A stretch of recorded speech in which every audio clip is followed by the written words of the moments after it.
नमस्कार दोस्तों, आज हम कक्षा 10, 11, 12 जो भी बच्चे तैयारी कर रहे हैं, पहले हम उनको ट्रिकी सवाल बता देते हैं, रीजनिंग के सवाल बता देते हैं। उसके बाद फिर उन्हें हम कक्षा 10 की और 9 की जो 11, 12 के सवाल बताएंगे। देखिए, 83:25 समानुपाते 29 अनुपाते क्या। मतलब कि जिसका जो संबंध इससे है, इसका संबंध इस क्वेश्चन मार्क से है, इस क्वेश्चन मार्क के स्थान पर क्या आएगा। तो देखिए, हम पहले दिमाग ये लगाएं कि ये चीज़ कैसे आएगी इससे। तो अगर हम 8 - 3 कर दें तो कितना आ जाएगा 5। अब इसका वर्ग कर दें तो कितना आ जाएगा 25, अर्थात हमें 25 प्राप्त हो गया। अब हम इसके माध्यम से इसका आंसर पता कर सकते हैं। तो 2 - 9 = 7। तो 7 का वर्ग कर देंगे कितना हो जाएगा 49। यहाँ माइनस हो जाएगा, माइनस माइनस क्या होता है प्लस। 49 अर्थात बी विकल्प क्या है, सत्य है। यहाँ पे क्या आएगा 49। अगला क्वेश्चन हमने बनाया है 6 × 3 + 5 = 10, 8 × 2 + 5 = 20 हो तो 4 × 2 + 8 बराबर क्या होगा।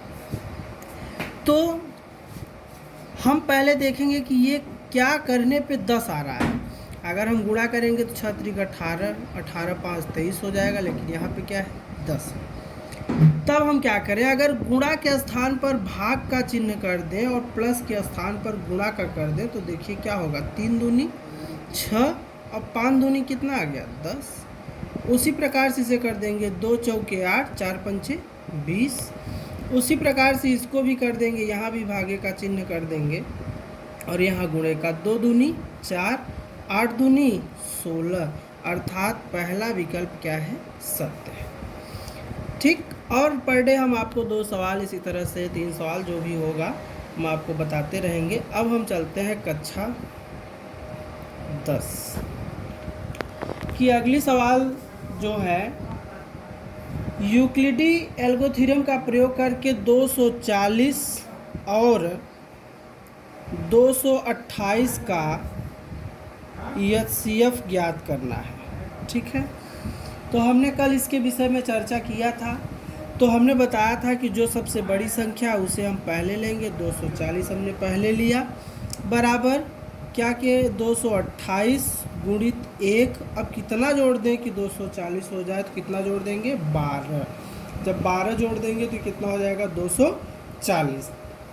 अब इसमें जो संख्या पहले है इसे हम फिर यहाँ पे लेते हैं, 228 बराबर 12 में कितने का गुणा कर दें कि जो है 228 हो जाए। तो 12 में हम 19 का गुणा कर देंगे, प्लस शेषफल क्या बचा 0। जब आपका शेषफल 0 हो जाएगा तो जो संख्या यहाँ पे पहले मिलती है वही क्या हो जाती है एचसीएफ हो जाती है। ये क्या हो गया आंसर। इसी तरह से पूरी सवाल इसी पे आधारित है, आप लोग कर लीजिएगा। जो सवाल नहीं आएगी वो आप हमें बता दीजिएगा, वो हम आपको बता देंगे। ठीक है, तो इस प्रकार से कुछ सवालें और हैं जो दूसरे टाइप की हैं, वो हम आपको बता दे रहे हैं। ठीक, आप अपने बुक से देखते रहिएगा, जो सवालें आपको समझ में न आए वो आप तुरंत पूछ लीजिएगा। सभी सवालें इसी पे बेस्ड हैं।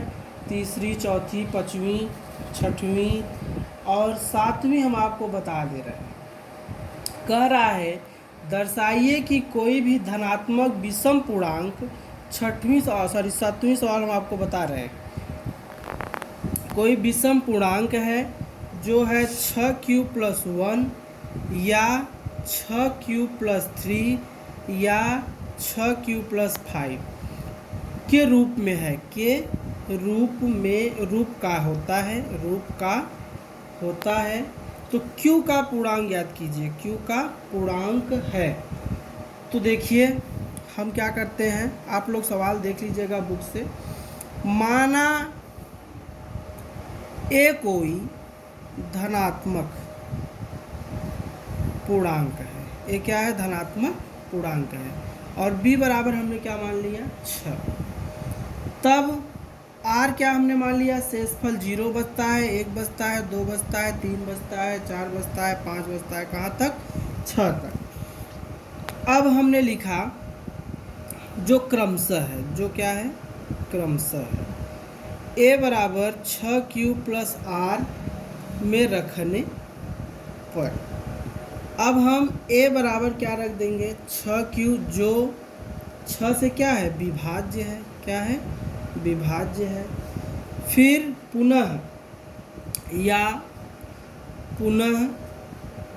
a बराबर 6q प्लस 1, जो किससे विभाज्य है, 2 से विभाज्य है, नहीं है विभाज्य, 2 से विभाज्य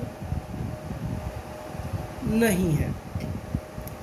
तीसरा या a बराबर 6q प्लस 2, जो क्या है, 2 से दोनों विभाज्य हैं। यहाँ पर विभाज्य नहीं है क्योंकि यहाँ पे ये विषम संख्या आ गई। यहाँ पे 2 है, 2 3 6, 2 1 का 2, ये 2 से क्या है, विभाज्य है। ठीक है, आगे चलते हैं। इसी प्रकार 3 को देखते हैं। तो a बराबर 6q प्लस 3, जो प्लस 3, जो 2 से विभाज्य नहीं है, 2 से विभाज्य नहीं है। यही लिखना है, इसमें बताना है कि पूर्णांक है या नहीं है। फिर उसके बाद a बराबर 6q प्लस, हमने कितना 4 माना है, जो 2 से क्या है, विभाज्य है। फिर a बराबर 6q प्लस 5, जो क्या है, 2 से विभाज्य नहीं है, क्योंकि 2 से ये कट जाएगा लेकिन ये नहीं कटेगा। तो अब यहाँ पर हम लिख सकते हैं यदि a बराबर 6q या 6q प्लस 2 या 6q प्लस 4 हो तो ये संख्या सम धन पूर्णांक हैं, धन पूर्णांक हैं। ठीक, अब जबकि 6q प्लस 1 कामा 6q प्लस 3 कामा 6q प्लस 5 विषम धन पूर्णांक है। क्या है, विषम धन पूर्णांक हैं, जहाँ पर q कोई पूर्णांक है। यही आपको सिद्ध करना था। ठीक, इसी प्रकार से 9वीं सवाल है और 10वीं सेम इसी टाइप की सवालें हैं। आप लोग करिएगा, अगर नहीं आ रहा है तो फिर जो है आप हमें बताइएगा, हम आपको इसे हल करके बता देंगे। सेम इसी प्रकार से 12वीं सवाल है। अब हम आपको 14वीं सवाल बताते हैं, ये थोड़ा अलग है।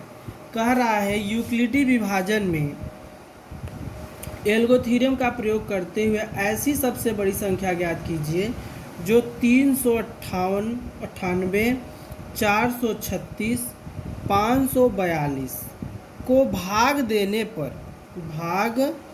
देने पर शेषफल क्रमशः 7, 11 और 15 प्राप्त हो। देखिए, जब बड़ी से बड़ी संख्या कहाँ है, बड़ी से बड़ी संख्या की बात आ जाए तो वहाँ पे हम क्या निकालेंगे, एचसीएफ, जिसे हम कहते हैं मस। अगर छोटी से छोटी संख्या की बात आती है तो वहाँ पे हम किसको मानते हैं, एलसीएम, उसे हम क्या मानेंगे, एलसीएम ज्ञात करना है। अब बड़ी से बड़ी संख्या बोले तो क्या करना है, एचसीएफ। अब देखिए, कह रहा है कि क्रमशः इतना प्राप्त होता है शेषफल।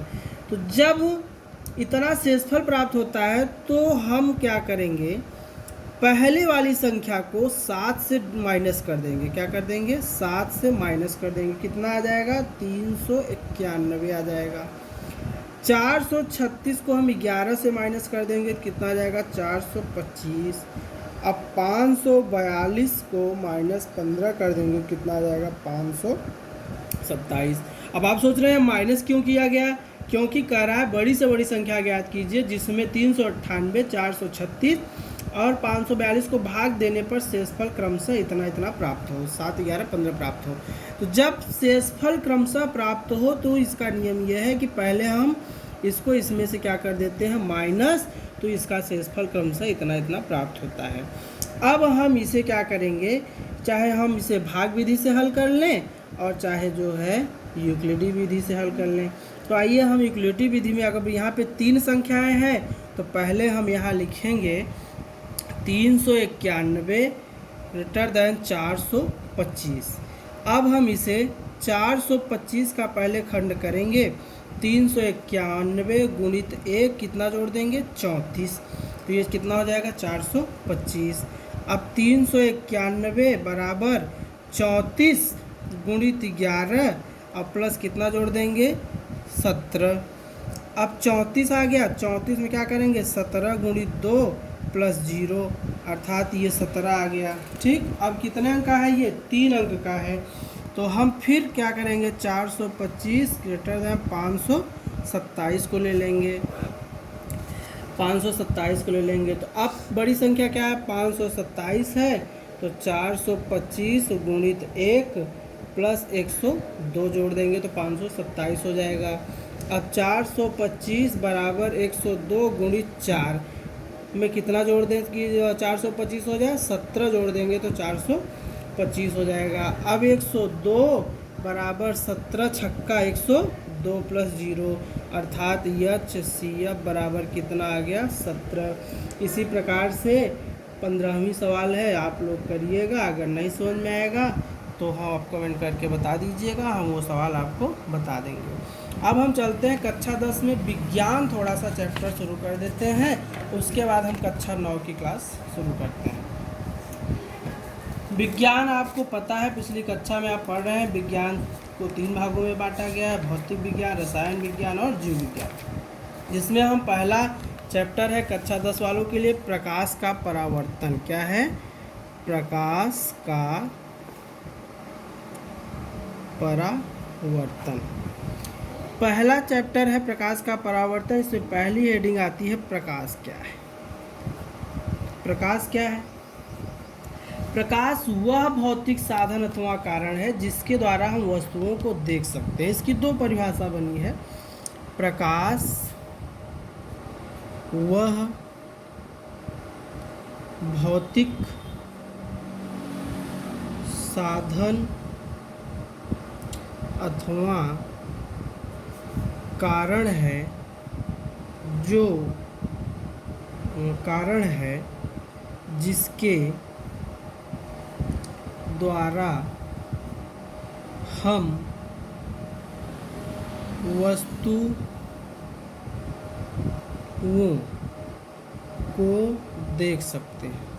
द्वारा हम वस्तुओं को देख सकते हैं। दूसरी परिभाषा क्या है अथवा में? प्रकाश एक प्रकार की ऊर्जा है जो हमारे दृष्टि ज्ञान को जागृत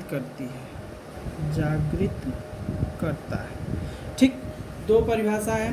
प्रकाश वह भौतिक साधन अथवा कारण है जिसके द्वारा हम वस्तुओं को देख सकते हैं, उसे क्या कहते हैं प्रकाश। या प्रकाश एक प्रकार की ऊर्जा है जो हमारे दृष्टि ज्ञान को जागृत करती है। जैसे आपके आँख में एक जो काली काली पुतली होती है, कभी कभी आप देखते हैं जब प्रकाश रहता है तो ऑटोमेटिक छोटा हो जाता है, और जब प्रकाश अंधेरा हो जाता है तो ऑटोमेटिक वो बड़ी हो जाती है। इसका आप अनुभव कर सकते हैं। ठीक, प्रकाश क्या है? जो हमारे दृष्टि ज्ञान को क्या करता है जागृत करता है, उसे हम क्या कहते हैं प्रकाश कहते हैं। आगे हम आपको ले चलते हैं। दूसरा क्वेश्चन है प्रदीप्त और अदीप्त वस्तुएं। तो ये आप जानते होंगे, जो स्वयं प्रकाश उत्सर्जित करते हैं उसे हम प्रदीप्त वस्तु कहते हैं, जो स्वयं प्रकाश उत्सर्जित नहीं करते हैं उसे हम अदीप्त वस्तु कहते हैं। प्रदीप्त वस्तु की जैसे में है सूर्य, लालटेन, मोमबत्ती, विद्युत बल्ब आदि। अदीप्त में है चंद्रमा, पृथ्वी, मेज, कुर्सी आदि। अब आता है प्रकाशिक माध्यम क्या है। यह बहुत जरूरी है, अधिकतर परीक्षा में आता है। क्या है प्रकाशिक माध्यम?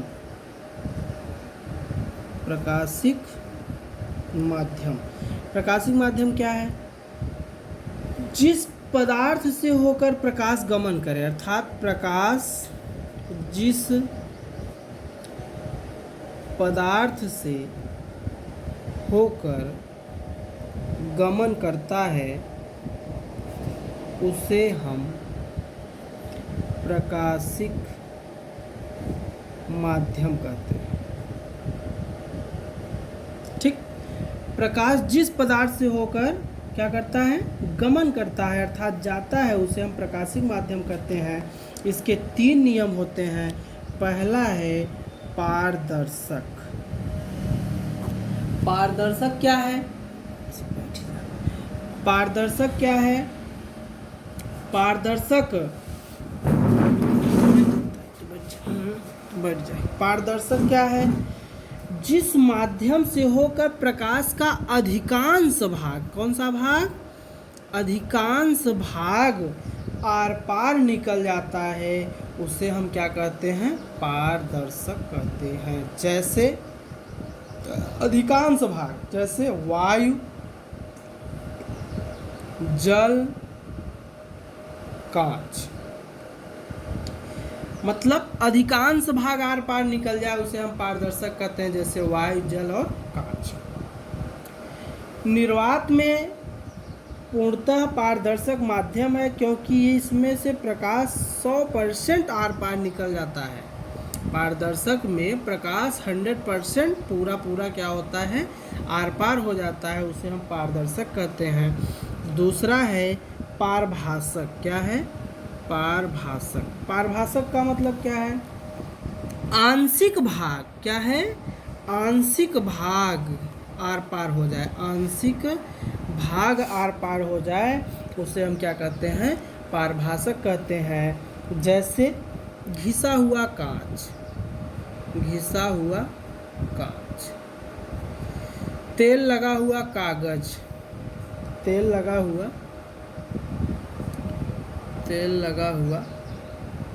कागज।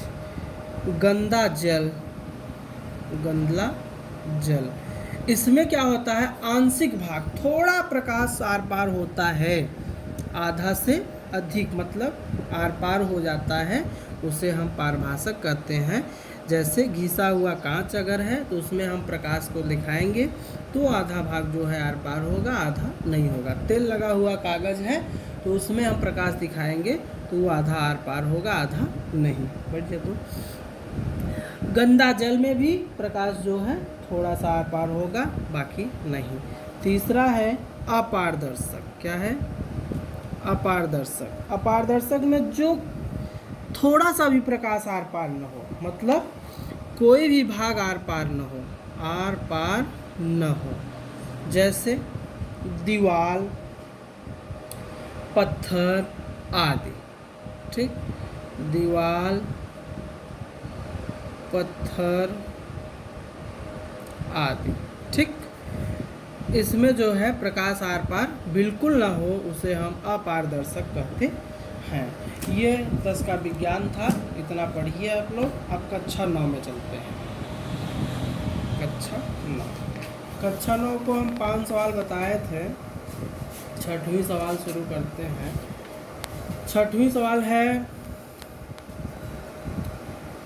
P + Q और P - Q के योगात्मक प्रतिलोम लिखो।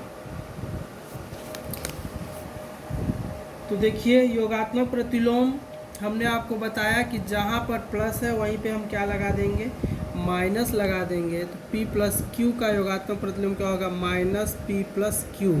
ये भी लिख सकते हैं और यहाँ पे भी माइनस लिख सकते हैं। ठीक, अब जैसे P - Q है तो ये माइनस में है, तो इस पर क्या कर सकते हैं? प्लस कर सकते हैं। अब ये अंदर जब जाएगा तो माइनस है तो अंदर क्या हो जाएगा? प्लस हो जाएगा। यही क्या हो गया? आंसर हो गया। अगला क्वेश्चन है 7वां क्वेश्चन। क्या है? 7वां क्वेश्चन है यक्स के किस मान के लिए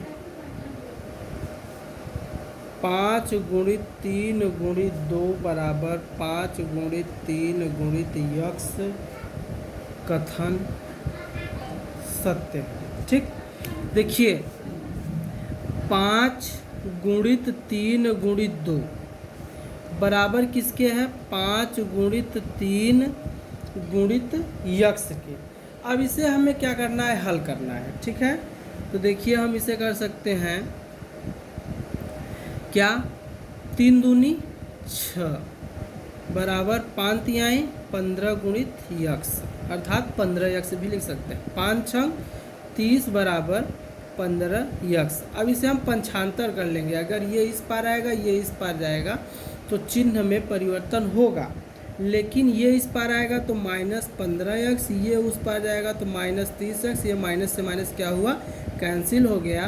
तो यक्स बराबर 30/15, 15 दूना 30, यक्स बराबर 2 के लिए क्या है? ये सत्य है। फिर से देखिए, 5 गुणित 3 गुणित 2 बराबर 5 गुणित 3 गुणित यक्स, 5 तिहाई 15 यक्स, 5 छंग 30 यक्स। अभी पंचांतर करेंगे इसे इस पार, तो चिन्ह में कोई परिवर्तन नहीं होना चाहिए, लेकिन हम समझाने के लिए यहाँ पे लगा दिए हैं। माइनस माइनस क्या होगा? कट जाएगा। यक्स बराबर 30/15, 15 दूना 30, यक्स बराबर 2 क्या है? सत्य है। 8वां क्वेश्चन है, पूर्णांक में ऐसी कौन सी संख्या है जो स्वयं को योज्य प्रतिलोम होती है? 0 क्या है? 0 एक ऐसी संख्या है जो स्वयं की प्रतिलोम योज्य प्रतिलोम होती है। 0 जो स्वयं की योज्य प्रतिलोम होती है। क्या होती है? प्रतिलोम होती है। ठीक, स्वयं 0 जो है स्वयं योज्य प्रतिलोम होती है। 9वां सवाल है, ए एक समधन पूर्णांक है जो कि a-1 a+1 सम है अथवा विषम है। तो देखिए,